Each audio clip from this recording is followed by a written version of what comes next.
এখন দেখবেন channel I সংবাদ।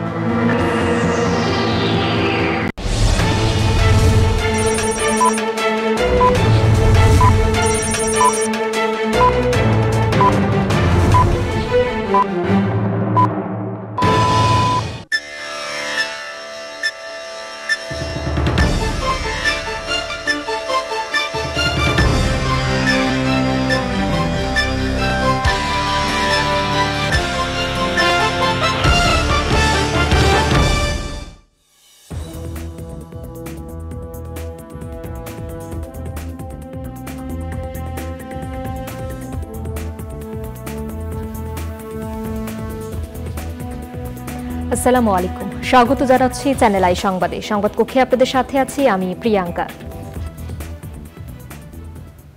বিস্তারিত সংবাদে শুরুতেই জানিয়ে দিচ্ছি ফ্রেশ প্রিমিয়াম টি সংবাদ শিরোনাম। প্রচণ্ড খরতাপে হিট অ্যালার্ট বাড়ছে আরও 3 দিন। গরম ও লোডশেডিংয়ে হিট স্ট্রোকে মারা যাচ্ছে খামারের মুরগি। কেন্দ্রের নির্দেশ উপেক্ষা করে উপজেলা নির্বাচনে প্রার্থী বিএনপির অনেক নেতা, আওয়ামী লীগে প্রার্থী একাধিক ও এমপিদের প্রভাব। গাজায় হত্যাযজ্ঞের প্রতিবাদে উত্তাল যুক্তরাষ্ট্রসহ বিভিন্ন দেশের বিশ্ববিদ্যালয়। মার্কিন পুলিশের বিরুদ্ধে বিক্ষোভে শক্তি প্রয়োগের অভিযোগ। কৃষিক্ষেত্রে অবদানের জন্য Standard Chartered Channel I Agro অ্যাওয়ার্ডে ভূষিত 9 ব্যক্তি ও 2 প্রতিষ্ঠান। দেশের খাদ্য নিরাপত্তা নিশ্চিতের স্বীকৃতি। এবং টেকসই উন্নয়নের জন্য পরিবেশ বান্ধব সমন্বিত উদ্যোগের বিকল্প নেই বলছেন বিশিষ্টজনেরা। তরুণ প্রজন্মকে সম্পৃক্ত করার তাগিদ।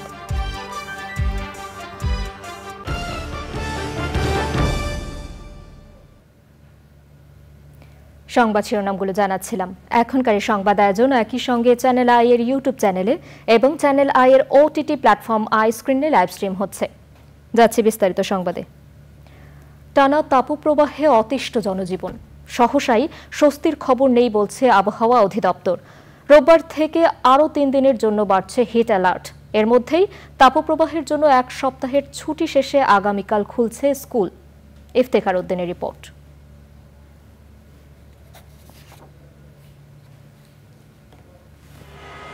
টানা তাপপ্রবাহে বাতাসে আগুনের হলকা অনুভূত হচ্ছে। বিশেষ প্রয়োজন ছাড়া মানুষ বের হচ্ছেন না। বিশেষ প্রয়োজন ছাড়া মানুষ বাইরে বের হচ্ছেন না। গত বছর টানা 16 দিন তাপপ্রবাহ হয়েছিল। এবার তাপপ্রবাহ শুরু হয় 1 এপ্রিল। গরমে বিপর্যস্ত জনজীবন। প্রচুর গরম। এর আগে এত গরম কখনো আমরা ট্রাফিক অনেকদিন এত গরম আমরা পাইনি। এই রোদের মধ্যে মাথা সব গরম হয়ে যায়। এই রাস্তার মধ্যে এত রোদের মধ্যে চলাফেরা প্রচুর কষ্ট হচ্ছে। মন চাচ্ছে না যে এখানে রোদের মধ্যে দাঁড়ায় থাকি। এখন পেটের দায়ে দাঁড়ায় থাকতে হচ্ছে। পানি স্যালাইন খাইতেই হয়। গরমের মধ্যে অত পরিশ্রমের কাজ করে রিস্কে চলাই। স্যালাইনটা পানিটা খেলে শরীরে একটু পরিপূর্ণ হয় আর কি। যে এখন যে তাপমাত্রাটা, এটা মানুষের সহ্যের বাহিরেই। তথাপিও আমাদের অধৈর্য হওয়ার কিছু নাই। এটা আল্লাহ তাআলার কাছে প্রার্থনা করা ছাড়া কোনো গতি নাই। আবহাওয়া অধিদপ্তর জানিয়েছে, সিলেট অঞ্চল ছাড়া আপাতত কোথাও স্বস্তির সংবাদ নেই। 2 মে থেকে পরবর্তী কয়েকদিন সারা দেশে বৃষ্টি ও কালবৈশাখী ঝড় হতে পারে। গতবার যেটা দিয়েছি আমরা সর্বশেষ হিট অ্যালার্ট, এটা আগামীকাল পর্যন্ত বহাল আছে। এখন আমরা আবার নতুন করে দিব। সেই ক্ষেত্রে সামান্য কিছু তাপমাত্রা আমাদের উত্তর পূর্বাঞ্চল থেকে, ওইদিকে যেহেতু বৃষ্টি হয়েছে একটু তাপমাত্রা কমবে ওদিকে, কিন্তু আমাদের রাজশাহী এবং খুলনা এ সকল অঞ্চলে কিন্তু অব্যাহত থাকবে। এবার কিন্তু আমাদের ময়েশ্চার বেশি ছিল, যেটা সিলেটে বৃষ্টি দিয়েছে, কিন্তু কনডেন্স না হওয়ার কারণে আমাদের এই অঞ্চলে বৃষ্টি দিচ্ছে না, ময়েশ্চার থাকা সত্ত্বেও। কাজে ময়েশ্চার আধিক্যের কারণে এবার একটু বেশি ছিল। তীব্র গরম কাটিয়ে নেমে আসুক শান্তির পরশ, এমনটাই প্রত্যাশা নগরবাসীর। Iftekhar Uddin, Channel I, Dhaka. তীব্র তাপপ্রবাহ আর ঘন ঘন লোডশেডিংয়ের কারণে বিপাকে পড়েছেন নরসিংদীর পোল্ট্রি খামারিরা। অতিরিক্ত গরমের কারণে মরে যাচ্ছে মুরগি, কমতে শুরু করছে মাংস ও ডিম উৎপাদন। এই অবস্থা চলতে থাকলে ব্রয়লার মুরগি ও ডিম সরবরাহের সংকট দেখা দিতে পারে বলে আশঙ্কা করছেন সংশ্লিষ্টরা। নরসিংদী থেকে সুমন রায়ের রিপোর্ট। বেশ কয়েকদিন ধরেই সারা দেশে বইছে তীব্র তাপপ্রবাহ, স্বস্তি নেই জনজীবনে। চলমান এই তাপপ্রবাহে বিরূপ প্রভাব পড়েছে পোল্ট্রি খামারগুলোতেও। অতিরিক্ত তাপমাত্রার কারণে পোল্ট্রি খামারগুলোতে মুরগি বাঁচিয়ে রাখা এখন দায় হয়ে পড়েছে। গরমের হিট করছে, মুরগি স্যালাইন টালাইন দিয়েও আপনার কিছু এটার মনে করেন যে রেজাল্ট পাচ্ছি না, এবং ডিমের যে অবস্থা দিন দিন কমছে। তাপমাত্রা বেশি, আমরা মুরগি নষ্ট হইতেছে। যত ধরনের পদক্ষেপ আছে পদক্ষেপ দিয়ে আমরা কুলাতে পারতেছি না। বিদ্যুৎ না থাকার কারণে মুরগি হিট স্ট্রোক, মুরগি মরে, বাতাস পায় না, রোগ বালায় আক্রমণ করে তাপের থেকে। কারেন্টের লেগে দানাটার ব্যবহার করি, এরপর ঠিক আদায় না, অনেক মুরগি মরে, এটা গরমের তাপেতে মরে। খামারিদের বাঁচাতে লোডশেডিং কমানোর দাবি ব্যবসায়ী নেতাদের। বেশিরভাগ মুরগি বিকেল বেলা স্ট্রোক করে, হিট স্ট্রোকে মারা যাচ্ছে। আর সারাদিনের গরমের কারণে মুরগি খাবারের প্রতি একটু অনীহা, মানে যার 2000 মুরগি আছে, প্রায় প্রতিদিনই 100, 150, 200 মুরগি। আর যদি ডিহাইড্রেশনের রোগ বালা লাগে তাহলে তো মরে একদম সাবার হয়ে যাচ্ছে। বিদ্যুতের যেন একটু নিশ্চিত হলে আমরা খামারিদের অন্তত তাদের ক্ষতিগ্রস্ত থেকে অনেকটা উপকৃত হবে। চলমান তাপপ্রবাহে প্রায় 7000 মুরগি হিট স্ট্রোকে মারা গেছে বলে জানিয়েছে প্রাণী সম্পদ বিভাগ। আমরা বিভিন্ন তথ্য খামারিদের কাছে পৌঁছে দিচ্ছি, যেমন এই গরমে কি করণীয়, লিটার, ছাদ এবং লিটার ম্যানেজমেন্ট, প্রপার ভেন্টিলেশন যাতে খামারে থাকে, ছাদ এবং ফ্লোর বারবার ভিজিয়ে দেওয়া, মুরগিকে ভিজিয়ে দেওয়া এবং মুরগিকে ঠান্ডা পানি দিয়ে ফগিং করা, এবং ভিটামিন সি, ইলেকট্রোলাইট বেশি গরমের সময় যাতে ইউজ করে যতটুকু সম্ভব এটাকে মিনিমাইজ করা যায়, এই চেষ্টা আমরা করে যাচ্ছি খামারিদের সাথে নিয়ে। প্রাণী সম্পদ দপ্তরের তথ্য অনুযায়ী জেলায় ব্রয়লার মুরগির খামার রয়েছে 3448টি, লেয়ার মুরগির খামার রয়েছে 1614টি ও সোনালী মুরগির খামার রয়েছে 733টি। নরসিংদী থেকে সুমন রায়, চ্যানেল আই। কেন্দ্রের নির্দেশ উপেক্ষা করার পাশাপাশি বহিষ্কার হওয়ার তোয়াক্কা না করে উপজেলা নির্বাচনে বিএনপির বহু প্রার্থী মাঠে আছে। দলের শীর্ষ নেতাদের প্রতি ক্ষোভ জানিয়ে প্রার্থীরা বলেছেন তারা মাঠের কথা বুঝতে ব্যর্থ হয়েছেন। অন্যদিকে মন্ত্রী এমপিদের প্রভাব ও একাধিক প্রার্থীর জ্বালায় জ্বলছে আওয়ামী লীগের নির্বাচনী মাঠ। আলী আজগরের ভিডিও চিত্রে মানিকগঞ্জ প্রতিনিধি গোলাম সারোয়ার সানুকের সঙ্গে নিয়ে আরো জানাচ্ছেন সময় ইসলাম। ভোট দিবেন তো? হ্যাঁ অবশ্যই, ভোট আমি দেশের নাগরিক না, এলাকার উন্নয়নের জন্য যাই, আমার নিজের একটা দায়িত্ব আছে সেজন্য যাই। আবারও আসলো উপজেলা নির্বাচন, মানুষ ভোট দিতে তৈরি, কিন্তু কেন্দ্র থেকে কড়া নির্দেশ এলো ভোট বর্জনের। বিএনপির ভোট বর্জন আর ভোট বয়কটের রাজনৈতিক কৌশল কি মাঠের নেতাদের গায়ে শুয়ে যাওয়া অভ্যেস হয়ে গেছে নাকি অন্য কিছু? তা না হলে কেন্দ্রের নির্দেশের বিরুদ্ধে গিয়ে কিভাবে বিএনপি নেতারা উপজেলা নির্বাচনে অংশ নিচ্ছে, সেই খবর নিতেই মানিকগঞ্জ জেলার ভোটের হালচাল দেখতে যাওয়া। 8ই মে প্রথম ধাপে উপজেলা নির্বাচন হবে মানিকগঞ্জের সিংগাইর এবং হরিরামপুরে। সিংগাইর উপজেলায় ভোটার 2,59,000। এখানে ভোটের মাঠে আছেন উপজেলা বিএনপির ভাইস চেয়ারম্যান তোফাজ্জল হোসেন। 15 বছর পর তিনি কেন্দ্রের সিদ্ধান্তের বিরুদ্ধে গিয়ে তৃণমূল টিকিয়ে রাখতে শেষ পর্যন্ত ভোটের মাঠে থাকবেন বলে জানালেন। আপনারা যদি বহিষ্কার করেন আমি বহিষ্কার আদেশ মেনে নেব, অন্যথায় যদি আমি পদত্যাগপত্র জমা দেব। কিন্তু আমার এই মুহূর্তে ভোটের থেকে, জনগণের দাবির থেকে আমার সরার কোনো ওয়ে নেই। ভোট বর্জন করে, ভোটের প্রত্যাখ্যান করে বর্তমান সরকারকে উৎখাত করার কোনো ওয়ে আমার কাছে মনে হয়। একই উপজেলায় বিএনপির উপজেলা মহিলা দলের সভাপতি আফরোজা রহমান লিপিও করছেন ভোট। তার সাফ কথা, ঢাকার নেতারা কি বললেন তার চেয়ে বড় কথা হলো জনতা। ভোট করার অপরাধে দল বহিষ্কার করলে সেই আদেশ মেনে নেবেন, তারপরও নির্বাচন ছেড়ে সরে আসবেন না লিপি। মহিলা দলের সভাপতি। আপনাকে কি এই জন্য ভোট করার জন্য কি বিএনপি বহিষ্কার করছে? না, আমি কারো করি নাই, আমি আমার মতে দাঁড়াইছি এবং আমার ইচ্ছাই আমি সব করতেছি। দল বলছে যে আমরা ইলেকশনে যাব না এবং তোমরাও যায় না, কিন্তু আমি জনগণের নিয়ে দাঁড়াইছি। পাশের উপজেলা হরিরামপুরে বহাল তবিয়তে উপজেলা চেয়ারম্যান পদে লড়াইয়ে আছেন বিএনপির 4 বারের ইউনিয়ন চেয়ারম্যান এবং উপজেলা বিএনপির যুবদলের যুগ্ম আহ্বায়ক জাহিদুর রহমান তুষার। হতাশা নিয়ে তুষার জানালো, একের পর এক ভোট বর্জনে অস্তিত্ব সংকটে বিএনপির তৃণমূল। আমাদের দলের একটা নেতা কর্মী যখন থানায় পুলিশ ধরে, গ্রেপ্তার করে, দাবরাদাবরি করে, নেতা পাল্টা তখন কিন্তু আমাদের এই তৃণমূল পর্যায়ের নেতাদের পাশে আমাদেরই থাকতে হয়। উপরের কেন্দ্রীয় নেতারা কিন্তু অনেক সময় আমাদের পাশে আসেন না। একই উপজেলায় ভোট করছেন আরেক বিএনপি নেতা মোশাররফ হোসেন। জানালেন বিএনপির তৃণমূল ভোট চাইছে। যে কোনো নির্বাচন অংশগ্রহণ করা উচিত। ভোট বর্জনটা মানে সমীচীন নয়, সমাধানও নয়। অন্যদিকে দলের একাধিক প্রার্থী মাঠে থাকায় ঘরের ষড়যন্ত্রে বেসামাল সরকারি দলের প্রার্থীরা সকলেই চাইছে এমপির ছায়া। এমপি কার দিকে কম বেশি তো ভালোবাসা বা সাপোর্ট আমার প্রতি থাকার কথা। আমি মাননীয় সংসদ সদস্যের পক্ষে অবস্থান নিয়েছি। আমার সাথে অবশ্যই থাকবে এমপি মহোদয়ের ভোট। তবে নামে বেনামে উপজেলা ভোটে একাধিক প্রার্থী থাকায় ভোট জমজমাট হবে বলছে নির্বাচনী এলাকার মানুষ। সোমা ইসলাম, চ্যানেল আই, ঢাকা। গাজায় ইসরায়েলি হত্যাযজ্ঞ বন্ধের দাবিতে যুক্তরাষ্ট্রের বিশ্ববিদ্যালয়গুলোতে ব্যাপক বিক্ষোভ চলছে। কয়েকদিন ধরে চলা বিক্ষোভ দমনে মোতায়েন করা হয়েছে আইনশৃঙ্খলা বাহিনীর অতিরিক্ত সদস্য। শত শত শিক্ষার্থীকে গ্রেপ্তার করেছে পুলিশ। বিক্ষোভ ছড়িয়ে পড়েছে অস্ট্রেলিয়া, জার্মানি ও ফ্রান্স সহ বিভিন্ন দেশের বিশ্ববিদ্যালয়েও। গাজা নিয়ে যুক্তরাষ্ট্রের নীতির বিরোধিতা করে পদত্যাগ করেছেন মার্কিন পররাষ্ট্র দপ্তরের আরবি ভাষার মুখপাত্র হালার আরিদ। এদিকে গাজা ইসরায়েলি হামলায় নারী ও শিশু সহ 15 জন নিহত হয়েছে। আরও জানাচ্ছেন তাফহিমুল ইসলাম সুজন।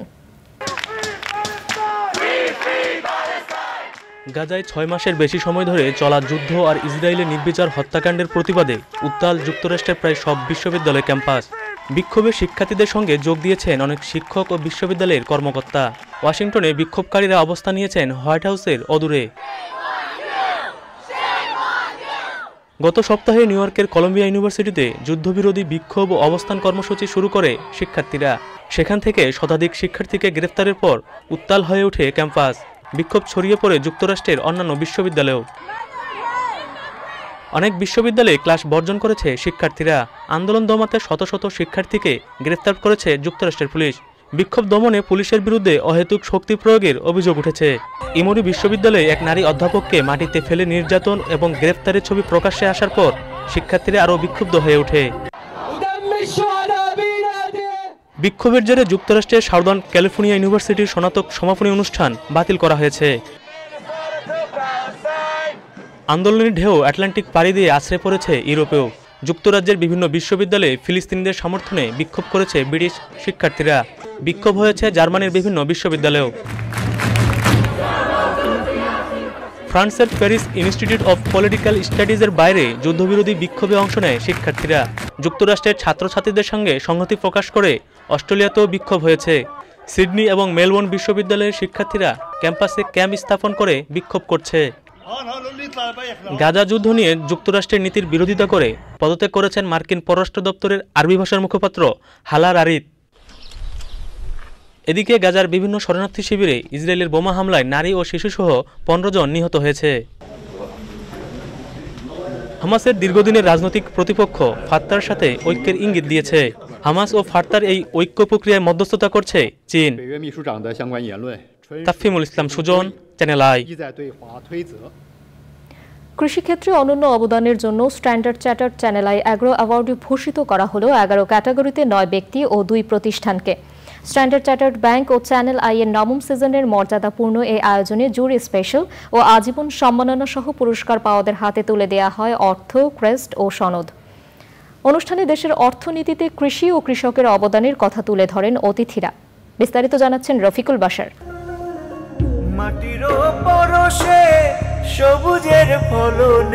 দেশের খাদ্য নিরাপত্তা নিশ্চিত করার সাথে অর্থনীতিকে এগিয়ে নিতে যারা অক্লান্তভাবে কাজ করে চলেছেন তাদের স্বীকৃতি দিতেই স্ট্যান্ডার্ড চার্টার্ড ব্যাংক ও চ্যানেল আইয়ের এ মর্যাদাপূর্ণ আয়োজন।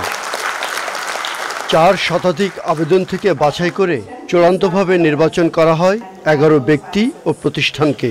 এবছর আজীবন সম্মাননায় ভূষিত হয়েছেন পথিকৃৎ কৃষি অর্থনীতিবিদ ডক্টর এম.এ. সাত্তার মণ্ডল। বছরের সেরা কৃষক হয়েছেন পুরুষ মোহাম্মদ আবুল কালাম আজাদ। বছরের সেরা কৃষক নারী তানিয়া পারভিন। সেরা মেধাবী সংগ্রামী কৃষক পুরুষ মোহাম্মদ সিদ্দিক হোসেন। সেরা মেধাবী সংগ্রামী কৃষক নারী সাবিত্রী বিশ্বাস। পরিবর্তনের নায়ক মোহাম্মদ সানোয়ার হোসেন। সেরা জলবায়ু অভিযোজক ডক্টর মৃন্ময় গুহ নিয়োগী। সেরা কৃষি সাংবাদিক শাহনোয়ার সাইদ শাহিন। জুরি স্পেশাল ডক্টর মোহাম্মদ আল মামুন। সেরা কৃষি প্রতিষ্ঠান সহায়তা ও বাস্তবায়ন আই ফার্মার এবং সেরা কৃষি প্রতিষ্ঠান রপ্তানি প্রাণ ডেইরি। বাণিজ্যিক কৃষিকে লাভজনক পর্যায়ে রাখতে গেলে বিনিয়োগ বাড়াতে হবে। বাংলাদেশ এখনো এক্সপোর্টে অনেক পিছিয়ে আছে। আমরা কৃষিতে আরো আগে এগিয়ে যেতে চাই। পুরস্কার প্রাপ্তিটা অনেক গুণে এটা কাঙ্ক্ষিত বস্তুতে পরিণত হয় যদি আপনি সেই পুরস্কারটা আপনার আইডলের কাছ থেকে নিতে পারেন। এই ধরনের আমিও একটা স্বপ্ন দেখেছি যে আমিও শাইখ সিরাজ স্যারের মতো ওনার নামটা যেভাবে আমি এখানে প্রচার করছি আমার নামটা যেন এভাবে আমি রেখে যেতে পারি। বাংলাদেশের অগ্রযাত্রায় কৃষি ও কৃষকের ভূমিকা তুলে ধরে শুভেচ্ছা বক্তব্য দেন চ্যানেল আইয়ের ব্যবস্থাপনা পরিচালক ফরিদুর রেজা সাগর। একটি জাতিকে এগিয়ে নিয়ে যাওয়ার জন্য কৃষকদের যে কত বড় ভূমিকা আমরা যারা শহরে থাকি তারা উপলব্ধি করেছি নানাভাবে, এবং তার একটা ছোট্ট উদাহরণ হলো শাইখ সিরাজের মাটি ও মানুষ অনুষ্ঠান। আমরা যেমন কৃষকদের সম্মানিত করছি একই সাথে আমরাও সম্মানিত বোধ করছি। মূল্যস্ফীতি নিয়ন্ত্রণে বাজার ব্যবস্থাপনা পরিবর্তন করে মধ্যস্বত্বভোগীর ভূমিকা কমাতে হবে বলে মন্তব্য করেন স্ট্যান্ডার্ড চার্টার্ড ব্যাংকের নির্বাহী কর্মকর্তা নাসের এজাজ বিজয়। কৃষকের মাঠ থেকে খুচরা বাজারে আসা পর্যন্ত এর মধ্যে যে অপচয় হয় সেটা একটা কারণ। আরেকটা কারণ হচ্ছে এর মধ্যে যে মধ্যস্বত্বভোগীরা আছেন ওনাদের যে অস্বচ্ছ একটা ভূমিকা আছে সেটা একটা মেজর রোল প্লে করে এই মার্কেট ডিস্টরশনের জন্য। আমি মনে করি যে এখানে একটা অনেক কাজ করার সুযোগ আছে এবং এখানে আমাদের আসলে ব্যবস্থা নেওয়া দরকার। কৃষকই বাংলাদেশের প্রধান নায়ক মন্তব্য করে কৃষি উন্নয়ন ও গণমাধ্যম ব্যক্তিত্ব শাইখ সিরাজ বলেন, জলবায়ু পরিবর্তনের চ্যালেঞ্জ মোকাবেলায় আরও বিনিয়োগ প্রয়োজন। আজকে কিন্তু বাংলাদেশের এক অর্থে নায়ক তারাই, কারণ এই 17-18 কোটি মানুষের মুখে অন্ন তুলে দেওয়ার পেছনে সৃষ্টিকর্তার আশীর্বাদ এবং অন্যদিকে তাদের এই উদ্যোগ ছাড়া আমরা এখানে পৌঁছতে পারতাম না। কৃষি চলে যাচ্ছে শতভাগ বাণিজ্যিক ইস্যুতে, কৃষি চলে যাচ্ছে কর্পোরেটে, তাহলে ক্ষুদ্র কৃষক কি আদৌ টিকবে? যদি আমাকে কেউ প্রশ্ন করে আমি বলবো না, টেকার কোনো সুযোগই নেই। তাহলে তাদের কি হবে? কারণ কৃষি তো গিলে খাচ্ছে কর্পোরেটরা, কৃষি গিলে খাচ্ছে। কারণ যখনই কৃষি বাণিজ্যিক হবে সেই বাণিজ্যিক কৃষিতে ক্ষুদ্র কৃষকের কোনো অস্তিত্বই থাকবে না। কৃষি ও কৃষককে সম্মানিত করার এই আয়োজনের প্রশংসা করেন অনুষ্ঠানের প্রধান অতিথি মৎস্য ও প্রাণী সম্পদ মন্ত্রী মোহাম্মদ আব্দুর রহমান। বর্তমানে যেখানে এসে দাঁড়িয়েছি, ভবিষ্যৎ আমাদের নিশ্চয়ই আরও বেশি আলোকিত হবে। আমাদের উৎপাদনে আমরা আলোকিত হব, আমরা এটিকে রপ্তানিতে আলোকিত হব, বৈদেশিক মুদ্রা অর্জনে আলোকিত হব, এবং শুধু স্বয়ংসম্পূর্ণই নয়, আমরা বাড়তি উৎপাদনের দেশে প্রতিনিয়তই আমরা থাকতে পারব। মনোজ্ঞ নৃত্য পরিবেশনার মধ্য দিয়ে তুলে ধরা হয় কৃষকের সংগ্রামী জীবনের নানা গল্প।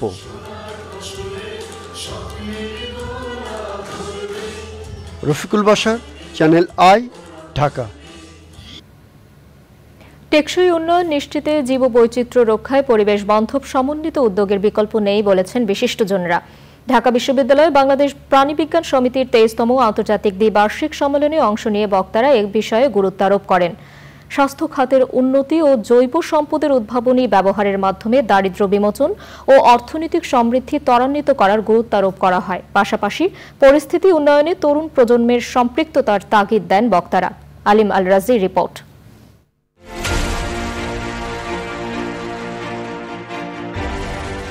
মানব সভ্যতার অগ্রযাত্রায় অপরিকল্পিত আর নির্বিচারে ধ্বংস হয়েছে প্রাকৃতিক সম্পদ।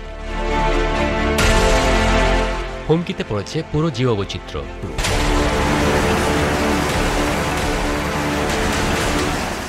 এমন বাস্তবতায় বাংলাদেশ প্রাণীবিজ্ঞান সমিতির 23তম আন্তর্জাতিক সম্মেলন এবং বার্ষিক সাধারণ সভা ঢাকা বিশ্ববিদ্যালয়ে দিনব্যাপী আয়োজনে অংশ নেন দেশ বিদেশের প্রাণীবিজ্ঞানীরা।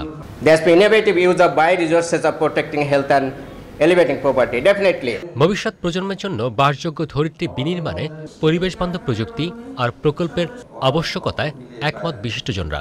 আলোচনায় উঠে আসে নানান সংকট ও সমাধানের রূপরেখা। বায়োটেকনোলজির মাধ্যমে আমরা ভালো জেনেটিক্স করতে পারি, ভালো ব্রিড করতে পারি, তাহলে কি হবে, যত দ্রুত এটা করতে পারবো তত দ্রুত ভালো ভালো টেকনোলজি গ্রামে গঞ্জে যাবে, এই গ্রামের মানুষ ব্যবহার করবে এবং তাদের ইল্ড বাড়বে এবং তাদের প্রফিট বাড়বে।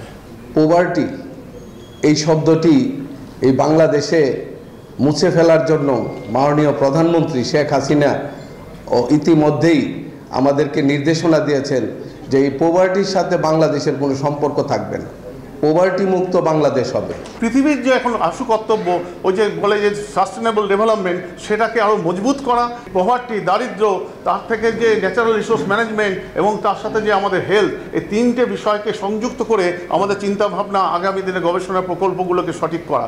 Climate is changing every day. We can now see in our own health every day. Temperature is 41.9 degrees Celsius and growing every day. So it will grow up to May month also. So you can think about it. আমরা বিজ্ঞানীরা যদি জনসাধারণের সঙ্গে মিশে তাদেরকে এর তাৎপর্যগুলো বুঝিয়ে যদি আমরা কাজ করি, তাহলে কিন্তু সরকার আজকে আমাদের সহায়ক হতে পারে, আমরা তাদের সহায়ক হতে পারি। জলবায়ু পরিবর্তনের অভিঘাত মোকাবেলায় বাস্তুতন্ত্র রক্ষায় সরকারি বেসরকারি উদ্যোগের পাশাপাশি জনসচেতনতার উপর গুরুত্ব আরোপ করেন বিশেষজ্ঞরা। যে লক্ষ্যমাত্রা নির্ধারণ করা হয়েছে তা বাস্তবায়নে সবার একযোগে কাজ করা প্রয়োজন। এর মাধ্যমে নিশ্চিত করা সম্ভব টেকসই উন্নয়ন। অতীতের যে কোনো সময় চাইতে বর্তমানে স্বাস্থ্য সুরক্ষায় প্রাণীবিজ্ঞানীদের ভূমিকা অত্যন্ত গুরুত্বপূর্ণ। যুগোপযোগী গবেষণার মাধ্যমেই আমরা আগামী দিনের প্রাণী বৈচিত্র্য সংরক্ষণ ও অর্থনৈতিক উন্নয়নে নানা ধরনের দিক নির্দেশনা পাব। জলবায়ু পরিবর্তন মোকাবেলায় নেচার বেসড সলিউশন গুরুত্বপূর্ণ ভূমিকা পালন করতে পারে। তাই এই বিষয়ে অধিকতর গবেষণা এবং গবেষণালব্ধ ফলাফল মাঠ পর্যায়ে বাস্তবায়নে সবার এগিয়ে আসা প্রয়োজন। তরুণ প্রজন্মকে আমাদের এই কাজের সাথে সম্পৃক্ত করতে হবে। আসুন আমরা সেই কাজটি করি সবাই একসাথে, হাতে হাত মিলিয়ে, কারণ দেশটা আমাদের, এই দেশকে ভালো রাখার দায়িত্ব আমাদের সবার।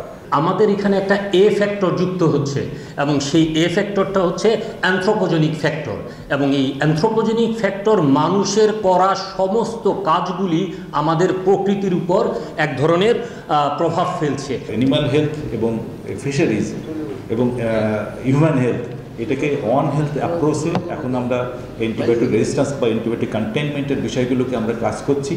আশা করি সকলে মিলে যদি আমরা এই জায়গায় গবেষণায় কাজ করতে পারি, তাহলে অবশ্যই আমরা সামনের দিকে এগিয়ে যেতে পারবো। এ সকল সমস্যা থেকে উত্তরণের প্রধান হাতিয়ার দরিদ্র বিমোচন, নিরাপত্তা খাদ্য সরবরাহ এবং সুচিকিৎসার নিশ্চিতকরণ।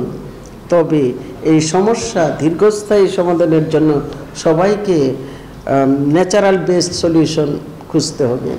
সেই সাথে আমি মুকিত বাবু ভাইয়ের কথায় বলতে চাই, ক্ষমতা এবং মমতা দিয়ে আমরা আসুন দেশটাকে গড়ে তুলি। সম্মেলনে প্রাণীবিদ্যা অলিম্পিয়াডের পুরস্কার বিতরণ এবং বিশেষ অবদান রাখা সমিতির সদস্যদের সম্মাননা জানানো হয়। আলিমান রাজি, চ্যানেল আই, ঢাকা। দর্শক, এবারে বিরতি, এবং বিরতির পর যা থাকছে, ফিরে এলাম বিরতির পর। এবারে নিটোল টাটা কৃষি সংবাদ।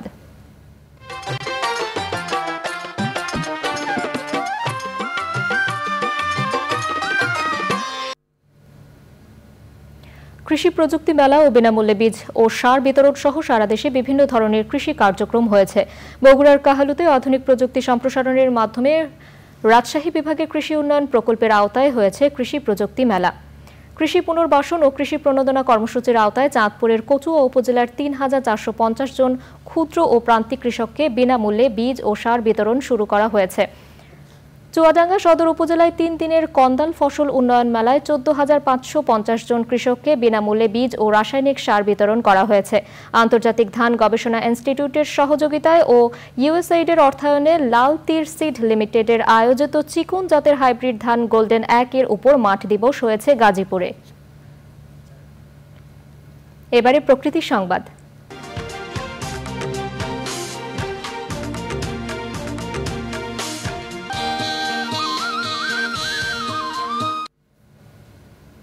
নিয়মনীতির তোয়াক্কা না করে কেটে নেওয়া হয়েছে গাইবান্ধার গোবিন্দগঞ্জের কয়েকটি সড়কের শতাধিক গাছ। মেয়াদ উত্তীর্ণ হওয়া সামাজিক বনায়নের গাছের পাশাপাশি অবৈধভাবে কাটা হয়েছে এসব গাছ, আর এতে হুমকিতে পরিবেশ ও প্রকৃতি। দোষীদের বিরুদ্ধে আইনগত ব্যবস্থা নেওয়ার আশ্বাস স্থানীয় প্রশাসনের। এবারে খেলার খবর।